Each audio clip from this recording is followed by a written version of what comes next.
l'animal nous heurte, alors que le bois est coupé, creusé, martelé, brûlé, réduit à l'état de simple matériau, sans une pensée ni un remords pour le vivant qu'il était.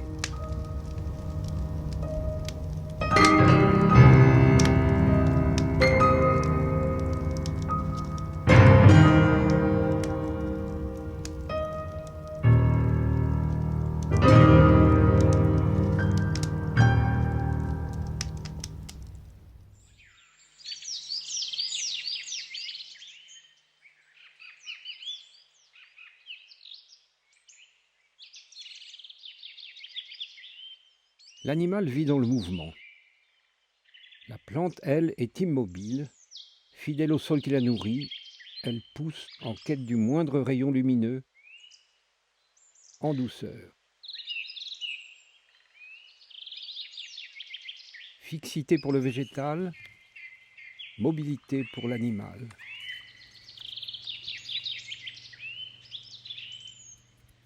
Ce contraste conditionne leur grande différence de fonctionnement.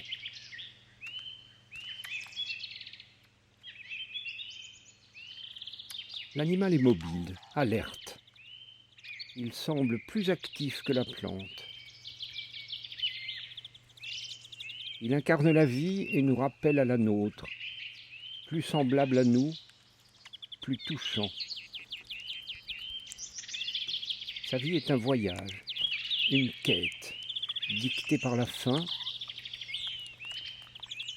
et par le sexe.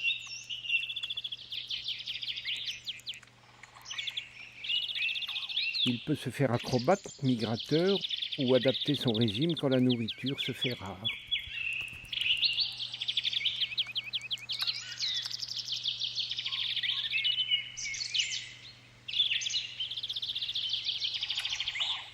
La plante ne voyage pas. Elle s'étend, découvre plus de profondeur de terre, plus de ciel. En contrepartie de sa fixité, elle possède un régime alimentaire simple et unique. Capable de synthétiser elle-même les sucres dont elle tire son énergie, elle est autonome en termes de nourriture. Grâce à la lumière du soleil, la plante transforme l'eau et les sels minéraux en sucre. Contrairement aux animaux, même les herbivores, elle ne tue personne pour se nourrir et se retrouve ainsi premier maillon de la chaîne alimentaire. La vie de l'animal trace une ligne sur la carte. La plante fixe la sienne dans le sol. Un mouvement imperceptible, lent, même à l'échelle des plus longues vies animales. Sage témoin des âges, la plante défie le temps.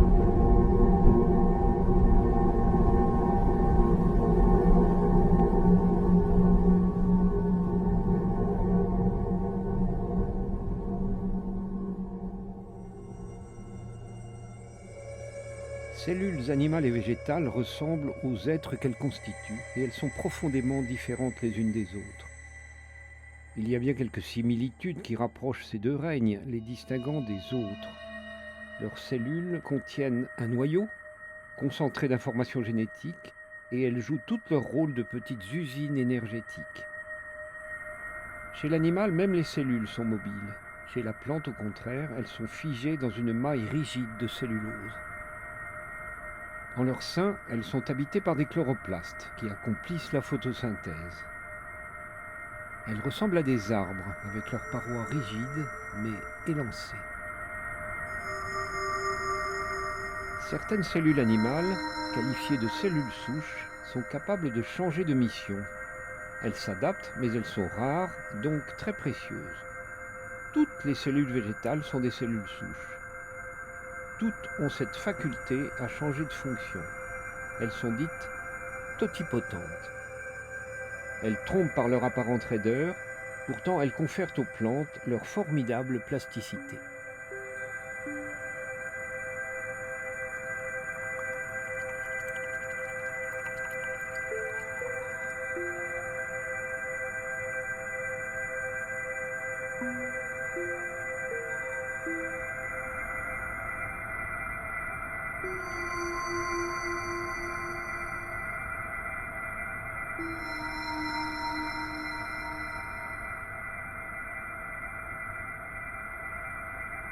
L'écorce, forgée de lignine et de cellulose, est une harmonie de cellules vivantes et mortes qui protège l'arbre des attaques extérieures.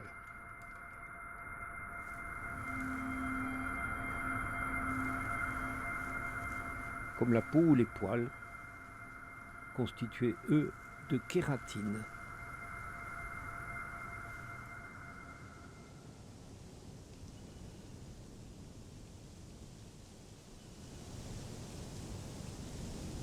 Les feuilles permettent à l'arbre de respirer.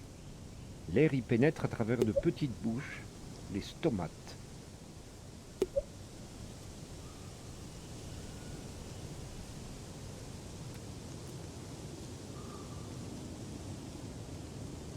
Les feuilles donnent son souffle à l'arbre comme des poumons.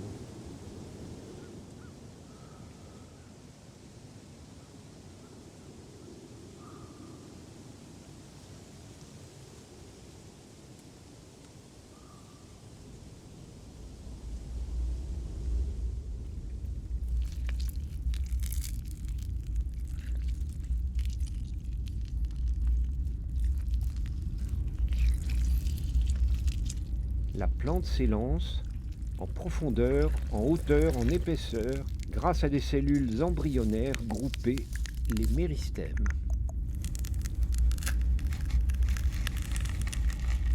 Au fil des ans, les cernes s'accumulent et signent l'âge de l'arbre.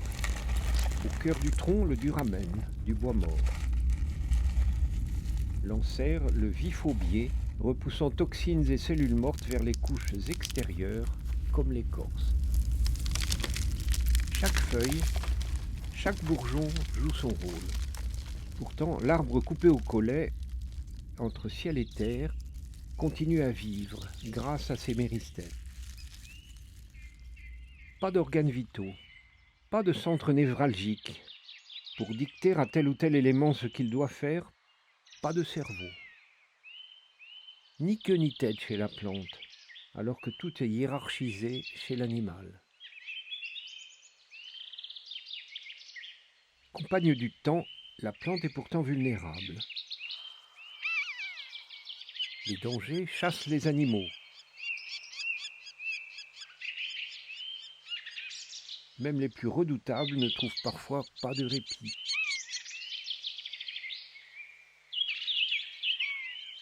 Agresseurs ou fuyards, tous sont dans le mouvement.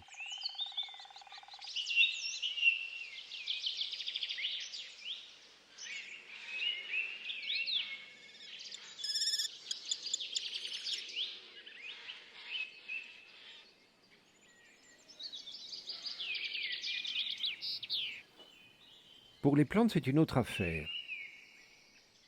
Quand les prédateurs, les éléments ou les maladies se déchaînent, impossible de fuir. Il faut s'adapter.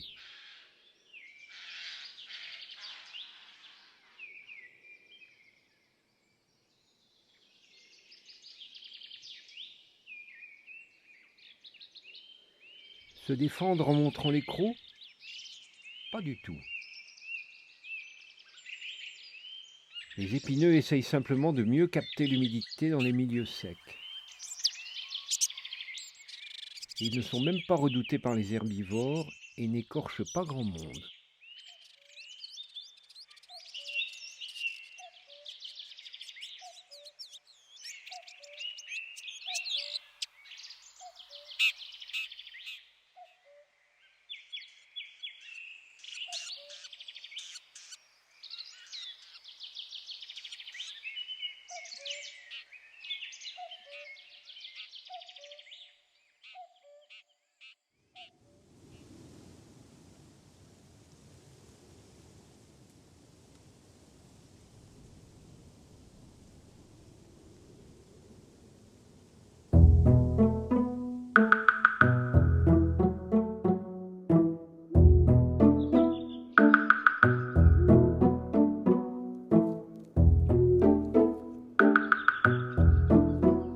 Se défendre, d'accord, mais plus subtilement.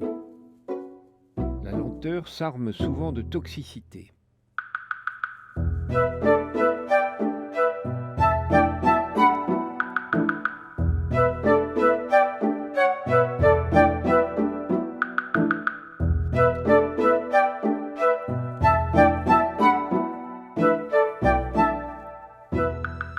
indolente, la salamandre empoisonne.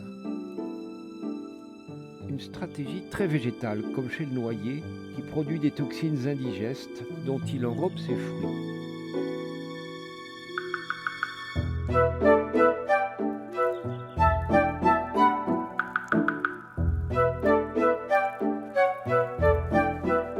La stratégie est double, car une fois tombés, ces fruits empoisonnent le sol et permettent à l'asocial de régner seul sur son lopin, sans jeune noyer pour lui voler ses ressources.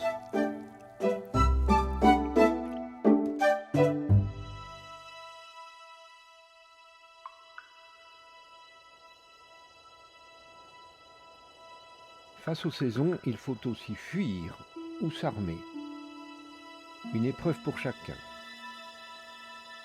En hiver, certains insectes et les plantes annuelles s'éteignent. Les arbres possèdent une sorte de radar à radiation nommé phytochrome. Ils ralentissent leur croissance quand le soleil est plus rare et que s'installe l'hiver. Ils aspirent les substances utiles présentes dans les feuilles qui tombent, puis ils entrent dans une forme de léthargie.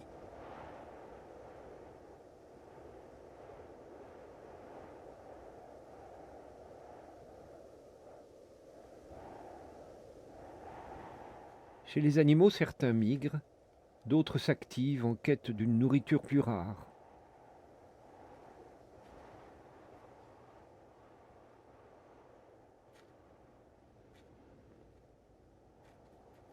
D'autres vivent au rythme des plantes, ils hibernent, tombent dans un sommeil lourd, un sommeil de survie.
Quand les éléments se déchaînent et détruisent les lieux d'ancrage, les nids, les terriers, les plantes s'adaptent en douceur.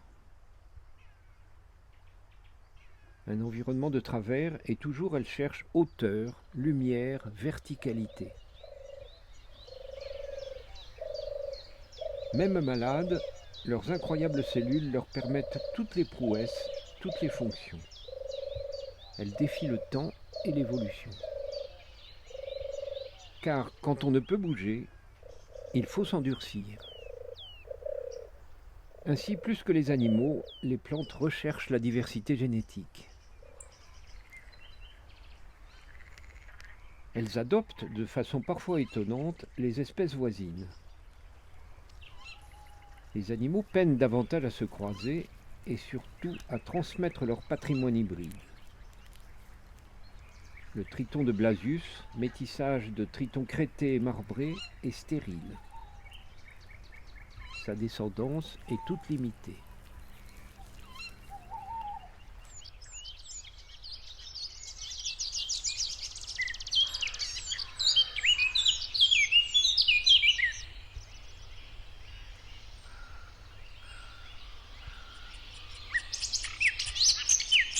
Plus que les animaux, les plantes trouvent parfois des chemins de transmission de gènes étranges, mystérieux.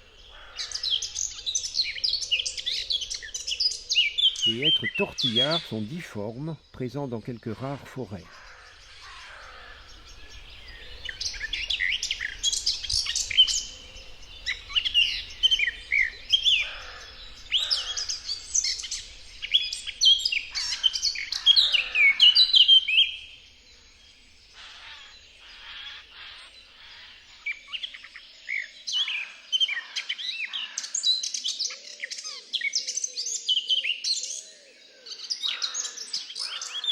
Par un biais énigmatique, peut-être les fruits, peut-être les racines, ils ont transmis ce caractère à d'autres essences. Quelques chênes bossus et tortueux ont ainsi été contaminés.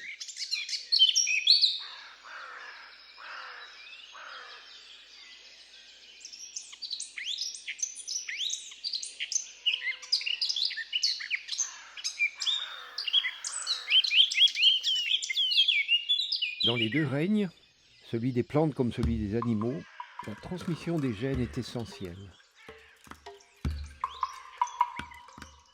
Ritualisée, la reproduction est protocolaire chez les animaux qui se lancent dans des cris, des chants, des luttes et des danses.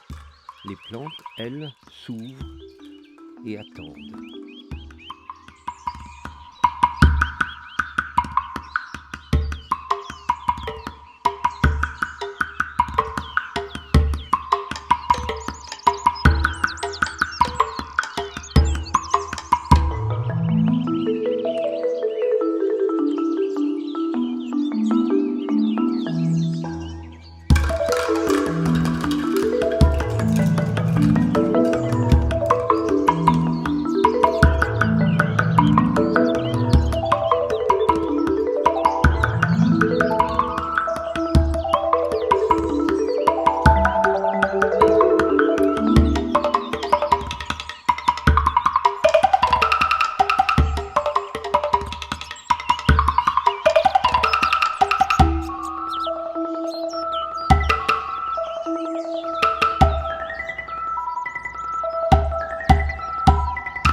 Elles sont d'incroyables parents, car elles multiplient les stratégies de reproduction. Clonage ou reproduction sexuée, elles trouvent toujours le moyen de se perpétuer pour faire face au temps et vaincre la fixité. Sans pudeur, les angiospermes offrent leurs fleurs, parties génitales discrètement cachées dans le monde animal. Elles s'exhibent, molécules, parfums, couleurs, font tourner la tête des pollinisateurs qui permettent de déposer les gamètes mâles sur d'autres fleurs.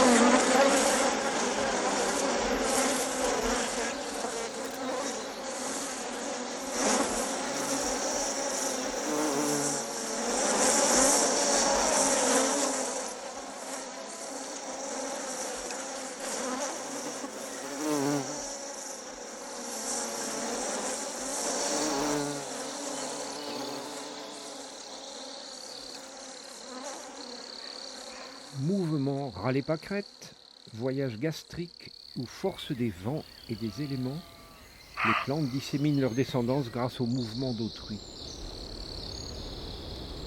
Elles peuvent ainsi s'embrasser. sans un geste.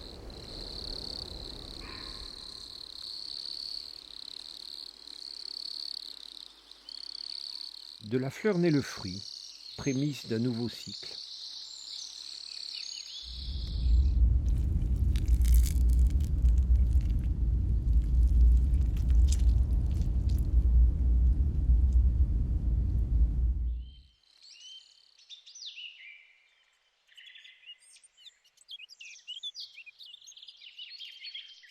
Les petits des animaux sont immobiles, donc exposés et vulnérables. Leurs parents redoublent de voyages pour les protéger, les nourrir, jusqu'à leur envol.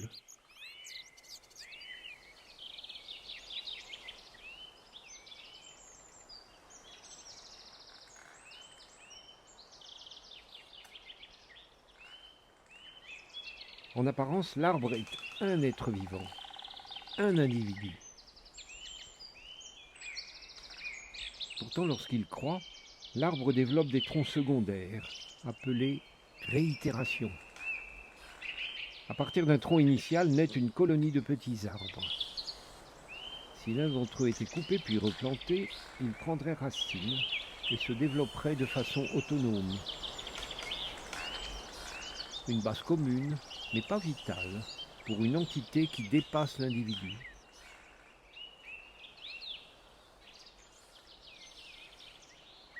L'arbre est donc plus qu'un seul être vivant. Mieux encore, cette colonie d'arbres ne possède pas de centre névralgique. L'arbre est un super-organisme animé par le fonctionnement collectif et concerté de ses cellules, comme peut l'être un récif corallien ou encore une fourmilière.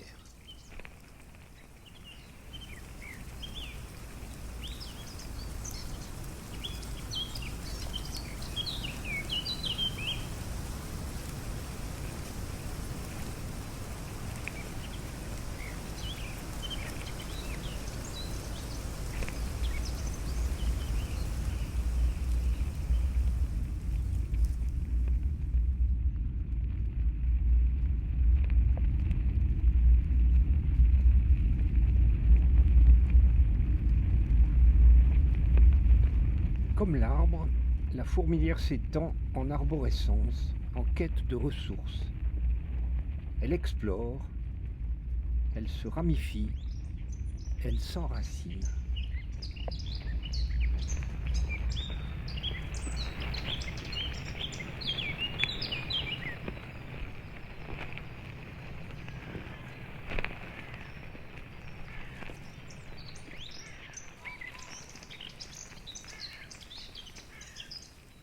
Chaque fourmi serait une cellule qui ne reçoit d'ordre de personne, mais agit spontanément pour le bien-être de sa communauté ou de son organisme.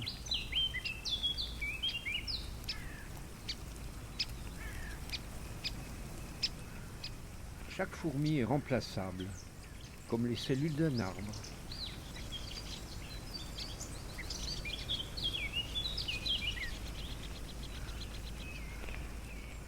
L'organisme peut se régénérer et affronter les années sans se soucier de la sénescence des unités qui le constituent.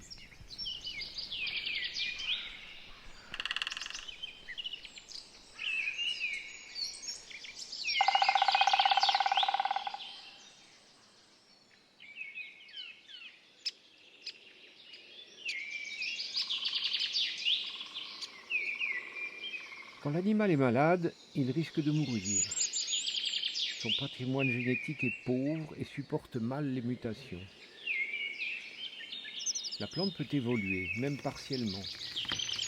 D'une branche à l'autre du même arbre, les patrimoines génétiques peuvent changer, muter, pour mieux se défendre comme une sorte d'assurance pour l'avenir.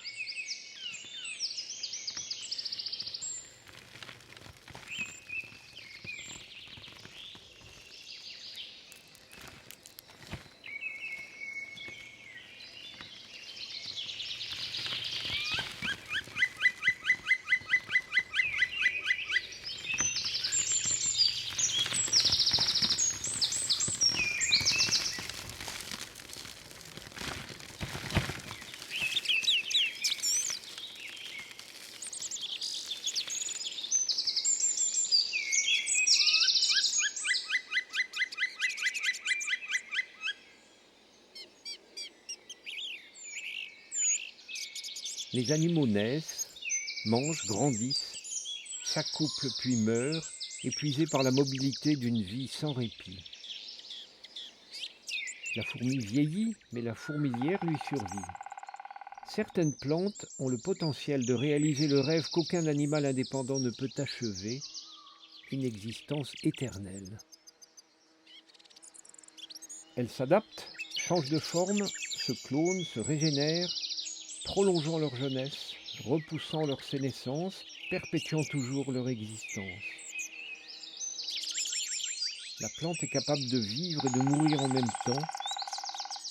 Elle est d'une radicale altérité.